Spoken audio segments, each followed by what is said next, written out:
Hello, everyone. My name is Jason Hahn, and I'm the College Readiness Coordinator at Centennial High School. And I'm here today to talk about our timelines for juniors. During this presentation, we're going to be going over a lot of information from our Burleson ISD College Planner, which you can access here via this QR code or this link down below. And with that BISD College Planner, we have created a website to help students along the way, no matter where you're at, 9th grade, 10th grade, 11th grade, 12th grade. We're going to focus really on the 11th and 12th grade portions today. That being said, although this timeline is for today is set up for our juniors, there's a lot of information here that's good no matter where you're at. And even if you've not already started where we're going to start today, you're still not behind. And we'll come back to that as we discuss today. Okay, so I want to start with some of the things from the fall semester, even though we're already in late January. You're, like I said earlier, still not behind. So kind of some of these things you can be working on right now is that remaining involved and preparing your resume and portfolio. It is important when you are applying to colleges and scholarships that you do have a good resume, not just one that looks nice, but one that has a lot of good opportunities and experiences on it. So it's always a good idea to start now. So that way you can, let's say you're applying for a scholarship and they're looking for your community service, you can have time to build that on your resume. Zello is a site that we use through the district. Our students have access to this, and they should know how to get on to that by logging into Clever. But there's a lot on here. There is a resume builder tab. You can go back to our 9th grade section on the BISD College Planner website to get more information on that. But Zello is an excellent resource where you can start recording all these things. This is something that's good to do now because, come the time that you're preparing your application, it can be hard to think back the past couple of years to remember all those awards, achievements, community service hours, and so on. I'll also reference Zello some more later on because there are some good resources as you work on that college search and major search process. Speaking of that, really now's the time to be looking at potential careers. That's really kind of the first step into figuring out what your major is, which will help you determine where you want to go, is by figuring out what careers you are interested in. On our College Planner website, we have some resources linked here. We can find this career matrix that we got from College Forward, which is another excellent site to use. So you can start thinking about what are some careers that interest you, go through this and fill this out to try and use this as a way to narrow down what sort of careers it is you're looking for. Even if you don't have, a great idea right now, if you can get this narrowed down to some sort of, broad field as you're applying for colleges, that's going to be a good thing. Like if you want to be, work somewhere in the medical field, you can start knowing that some sort of engineering, some sort of maybe, public service job. That's at least a way to start narrowing it down, because then you're going to use that to help you figure out what schools have the majors that are going to help you get to this desired career. Also, right now is a time to be going on these college visits. According to the state of Texas, all juniors and seniors are allowed 2 excused college visits per year. This is something that if you're going to do that, you just need to ask them for a letter. It must be a signed and dated letter saying that you're on campus that day, and you turn that into your office like you would any other doctor's note. This is something that is required by state law, so all the colleges in the state know what they need to provide, and really, many colleges around the country do the same thing. If you have questions, please contact your attendance office at your campus, and they can tell you more specifically about what documentation is needed.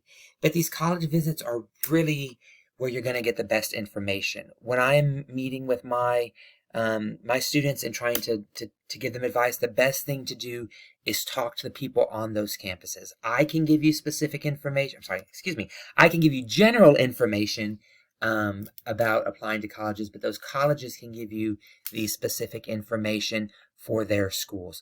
Also, you want to get on that campus to see if you like the feel. We have a number of colleges around the state of Texas, and they're in all sorts of different environments. We have, colleges in rural communities, colleges in the middle of big cities, colleges in suburban areas. And you really want to get on that campus to see, is that something that you like? Also, it's important for our students to actually experience that drive out there. If this is something that, they're going to want to come back home to visit, are they going to are they going to be happy making a 5-hour drive, or do they not realize how far away something is? But going on there, meeting with those people, getting that information, seeing the dorms, touring that campus, that's really the best information that you're going to get. So make sure that you take advantage of these college visits. Even if you have no idea where you want to visit, I would recommend going to some of our local colleges, UTA, TCU, Tarleton, UNT, and start to tour those campuses and get information from them. And that can kind of get you in a basis for where you need to start to see what you need to look for going forward as you visit other campuses. Also, take advantage of your family vacations. I mean, if you're going to a different part of the state or different part of the country over spring break, over summer break, and there's a college nearby, go get on that campus and see, what they have to offer. So again, you know what to look for in other colleges, and you have something to compare those visits to. So right now, in January of your junior year, practicing essays would kind of be where you should be. By the way, with these timelines that we have, we go back as far as the beginning of your freshman year, break it down month by month. This is not something that has to be completed exactly in that month, but this is just a way, to give you some kind of, if you have no idea where to start, these are some things you can be looking at. They don't have to necessarily take place during this one specific month. But for January of your junior year, we recommend working on practicing essays.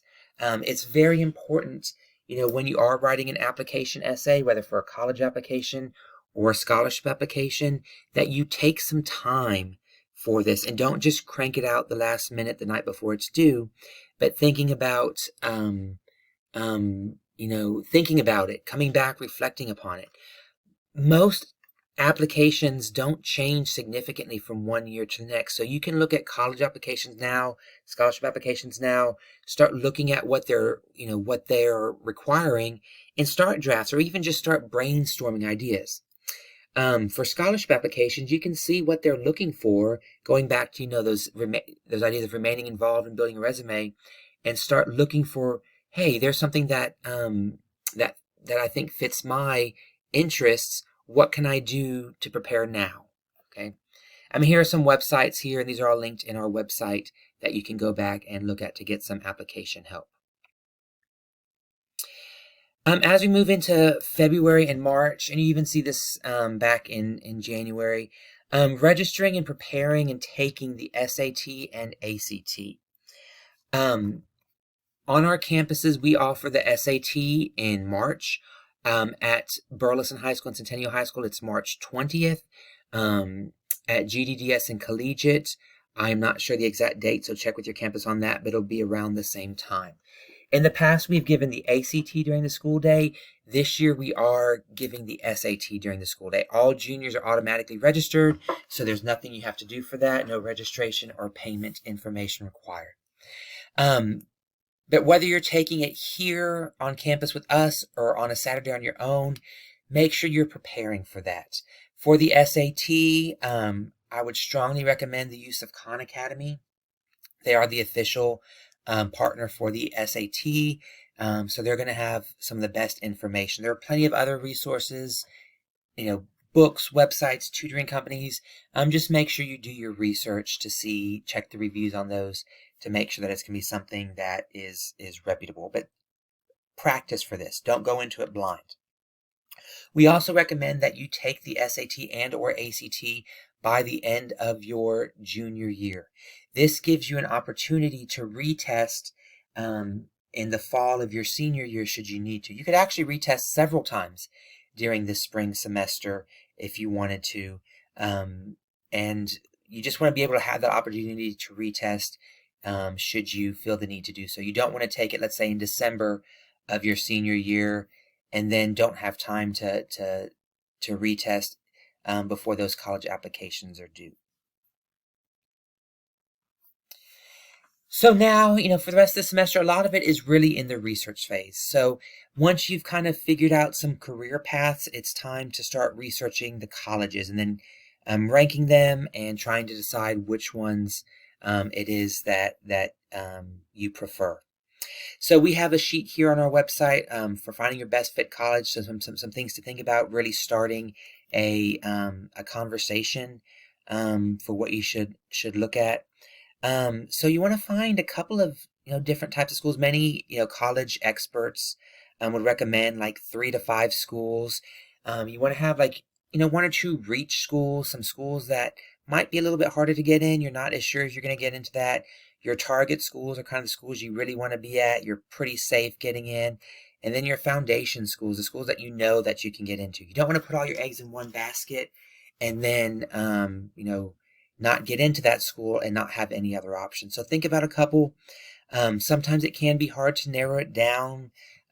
So look at their admissions requirements. Look at where did your SAT and ACT scores fall? There's a number of other resources out there to use. Some of them are linked in our on our website, for instance, Zello, like I mentioned earlier, and use those to help you figure that out. Some people want to be in state. Some people want to be out of state. Some people want to be at a big school, a medium-sized school, a small school, a big city, small town.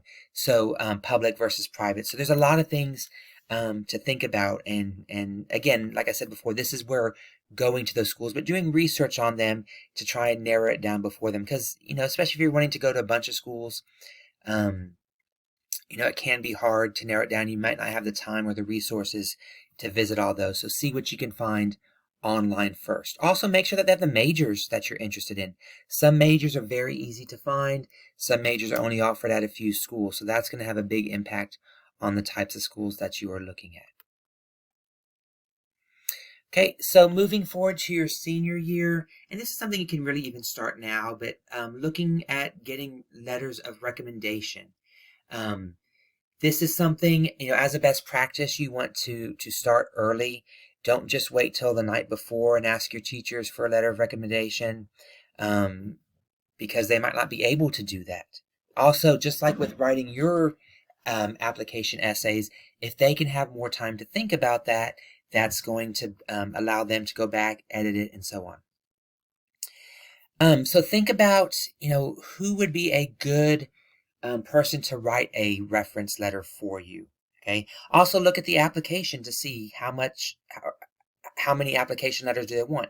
Some may not require any. Some may require 1, 2, 3.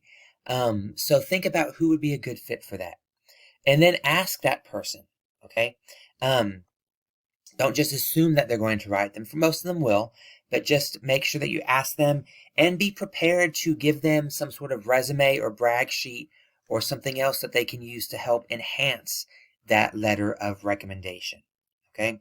For me, when I was in the classroom, I knew, I was pretty good about knowing what our students did around our campus, but I don't often know what they do outside of school. So if you're someone who's doing really well in my class and you're working a job and involved in, athletics, band, whatever, in school, plus these things out of school, that makes it even more impressive, what you're doing when we know about that. So make sure that that you have that information readily available.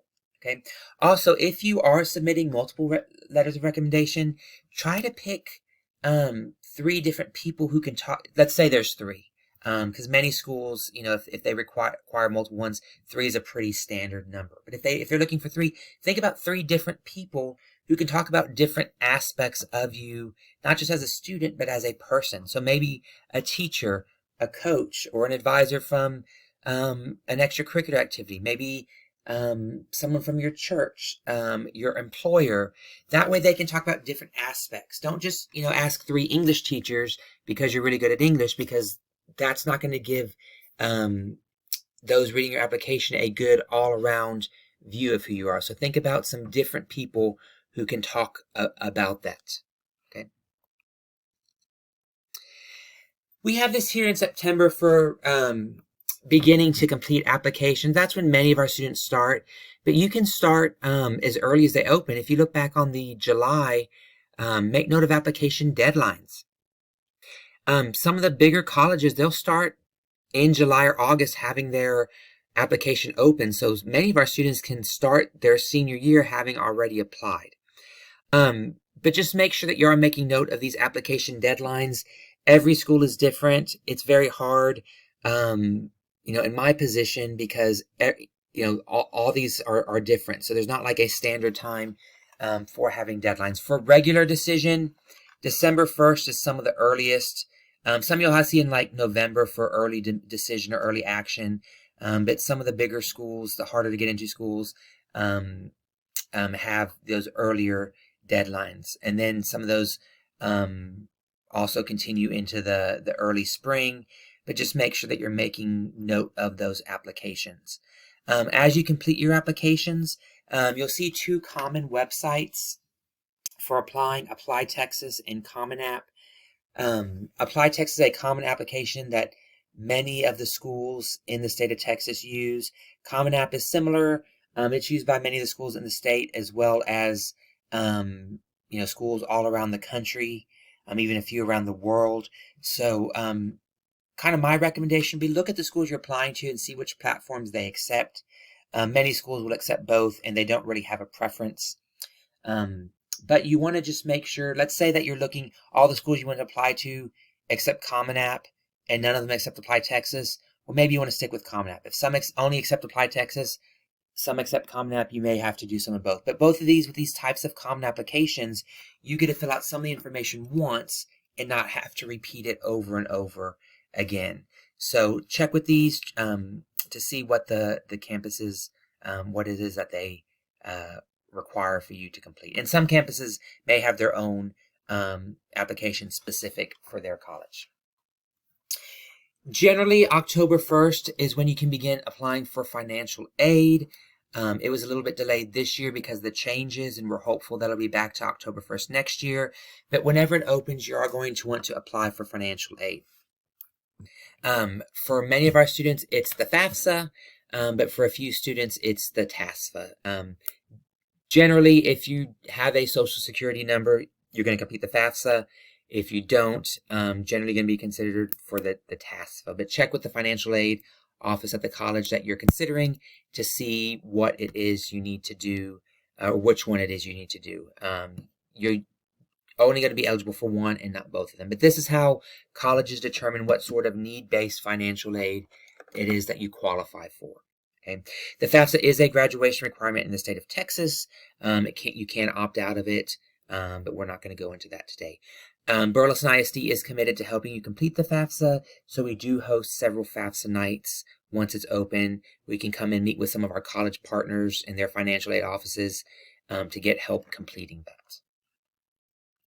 The deadline for the FAFSA, generally the state of Texas has a priority deadline of January the 15th.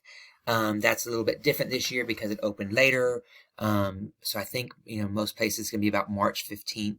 And then it'll probably be back to January 15th in future years. Okay. Then begin applying for scholarships. We have this, set aside here in different spots. But these scholarship applications, they kind of, just like the college applications, all different types of deadlines from when they open and when they close. But begin looking. On our BISD College Planner website, we have a link here in the resources to scholarships, and this is where we put all of the scholarship information that we receive in the district. It is updated regularly, so make sure you check back. Anytime we get stuff, it goes on here. I do want to point out, it's kind of hard to see on here, there's a second tab here for local scholarships. This is for our local scholarship partners, many of these community organizations, and they give scholarship money have applications for our students to complete. Definitely take a look at these. Your chances of getting these are generally better because there's a smaller applicant pool. And don't discount these small scholarships. You know, a lot of times when people are looking through this list, they're going to jump out at these $20,000. There's one here, $50,000. Even somewhere I know there's a $60,000 one. Those are going to get more applicants. So I'm not saying don't apply, but don't forget about these smaller dollar ones, these $500, $1,000 ones, because everyone's applying for the big ones, and a lot more people forget about the smaller ones. But look through here and see which ones it is that you think are going to be a good fit for you. There are some that are available to students before their senior year.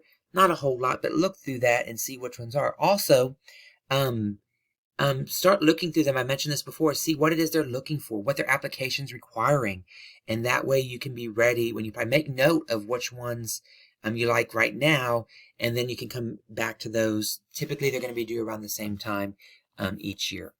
I also want to talk about the Burleson Opportunity Fund. I've already talked about our scholarship site here.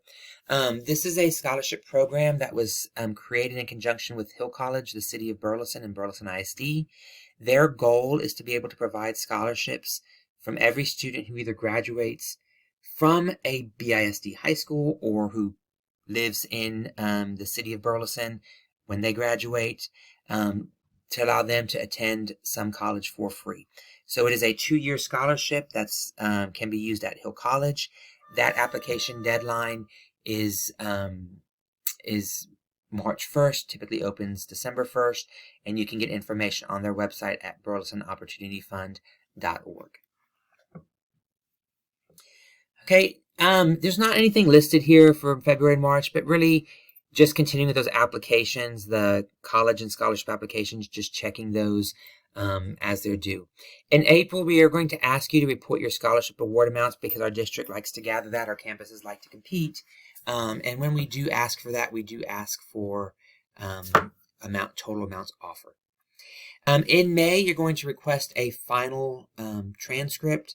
You're going to have to turn in an official transcript when you apply, and then we will share that information with you in late April into May of your senior year for how you would submit that to your college. They do need that as proof of graduation. So once again, I would invite you to check out our Burleson ISD College Planner. You can access that here on our Advanced Academics website or from the BISD website. Also, if you have any questions, please feel free to reach out to your campus college readiness coordinator. At Burleson High School, that would be Summer Owen. At Centennial High School, that would be myself, Jason Hahn. At Collegiate High School, Mrs. Cindy Alley. At Crossroads High School would be Miss Stephanie Davis. And at GDDS, that would be Jacob Funk. But we are here to answer your questions, and thank you for taking the time to watch this presentation.